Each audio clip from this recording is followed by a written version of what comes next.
أعوذ بالله من الشيطان الرجيم. بسم الله الرحمن الرحيم.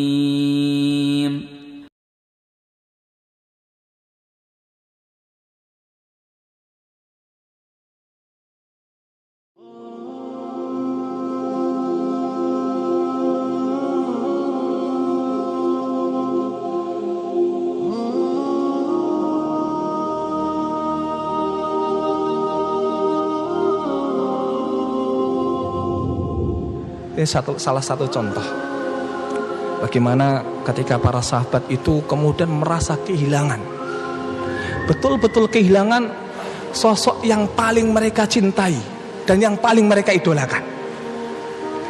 Yaitu kisah ketika Nabi Muhammad SAW di penghujung akhir hayat beliau. Di waktu puncaknya sakit yang beliau derita, dalam salah satu riwayat sakit yang beliau derita itu salah satunya merupakan akibat dari daging kambing yang dia makan, yang itu sudah diracuni oleh wanita Yahudi, sehingga efeknya itu sampai beberapa tahun beliau derita. Sehingga Rasul katakan efek itu sampai kemudian datang di waktu beliau itu sakit, sehingga urat nadinya itu akan putus karena merasakan sakit itu. Ketika beliau akan meninggal dunia, di waktu-waktu beliau sekarat, berada di atas pangkuan ibunda Aisyah radhiyallahu anha. Lantas sejenak beliau mengatakan, "Waalaikumsalam ya Jibril." Maka ibunda Aisyah yang berada di sekitar beliau, bahkan pangkuan beliau, bahkan kepala beliau berada di atas pangkuan ibunda Aisyah. Ketika itu beliau mengatakan, "Aku tahu ketika Rasul mengatakan waalaikumsalam ya Jibril, bi anna Jibril laqad hadar. Sungguh sejatinya Jibril sudah datang di tempat ini." Karena beliau orang cerdas. Kalau ada jawaban salam berarti ada yang datang. Lantas kemudian Rasulullah mengatakan, "Udnubi, dekatkanlah dia kepadaku, dekatkanlah dia kepadaku."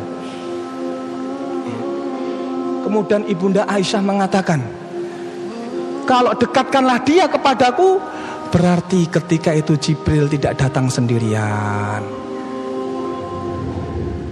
Jibril kemudian mengatakan kepada Rasulullah SAW, "Ya Rasulullah, ma'i malakul maut. Bersamaku datang malaikat maut." Akan tetapi malaikat maut akan bertemu dengan Nabi Muhammad SAW itu malu-malu, sahabat. Ya jamaah, malaikat maut itu mau bertemu dengan Nabi itu malu-malu. Maka Nabi mengatakan, "Dekatkanlah dia kepadaku." Sehingga ketika didekatkan malaikat maut itu, lantas Nabi mengatakan, "La ad-dunya ar-rafiqul a'la." Tidaklah dunia ar-rafiqul a'la, ar-rafiqul a'la, itu kekasih yang paling tinggi, kekasih yang paling tinggi, dan itu adalah Allah Subhanahu wa taala. Maka ketika Rasul mengucapkan kalimat itu didekap erat oleh ibunda Aisyah.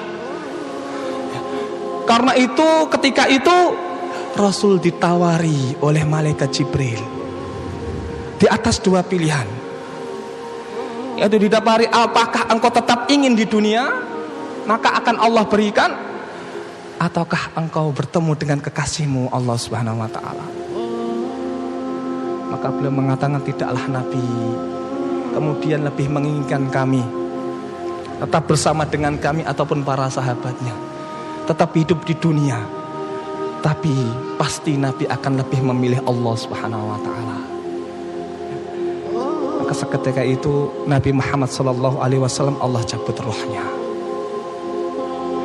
Ketika roh telah dicabut oleh Allah Subhanahu wa taala, terdengarlah dari sebuah pintu, yang mana pintu itu tidak pernah dibuka kecuali oleh Rasulullah. tidak pernah dilewati kecuali oleh Rasulullah Muhammad SAW. Lantas ketika pintu itu terbuka, yang mana para sahabat itu sedang menunggu dan menanti kabar Rasulullah SAW. Namun ternyata yang keluar dari pintu itu bukanlah Rasul. Justru yang keluar dari pintu itu adalah suara Ibunda Aisyah. Belum mengatakan mata Rasulullah, mata Rasulullah, mata Rasulullah. Rasulullah telah wafat, Rasulullah telah wafat, Rasulullah telah wafat. Ketika mendengar kabar ini langsung Sayyiduna Utsman, beliau tutup mukanya, lantas beliau menangis di pojokan masjid. Semua para sahabat menangis, tidak ada yang tidak menangis. Bahkan ada salah satu sahabat yang tidak percaya dengan kematian Nabi. Kenapa? Karena saking besarnya cintanya kepada Nabi Muhammad. Kalau seandainya dirinya yang meninggal dunia, itu lebih baik daripada meninggalnya siapa? Nabi Muhammad. Karena besar cintanya kepada Nabi. Orang itu adalah Umar ibn Khattab radhiyallahu anhu. Sampai Umar itu kemudian menghunuskan pedang, dia hunuskan pedang itu, kemudian dia intimidasi, dia ancam orang yang mengatakan Rasul telah meninggal dunia. Tidak, Rasul tidak meninggal. Karena Rasul sebagaimana Musa yang meninggalkan kaumnya, yang kemudian Musa akan kembali lagi kepada kaumnya. Maka Rasul tidaklah meninggal dunia. Gak ridho mereka kehilangan siapa? Rasulullah Muhammad SAW. Namun hal itu kemudian ditenangkan oleh Abu Bakar As-Siddiq. Ketika melihat Umar seperti itu, maka Abu Bakar mengatakan, barang siapa yang menyembah Nabi Muhammad SAW, maka ketahuilah bahwa Nabi Muhammad telah meninggal dunia. Dan barang siapa yang menyembah Allah Subhanahu wa taala, maka ketahuilah bahwa Allah Subhanahu wa taala hayyun la yamut. Allah itu hidup dan tidaklah Allah itu mati.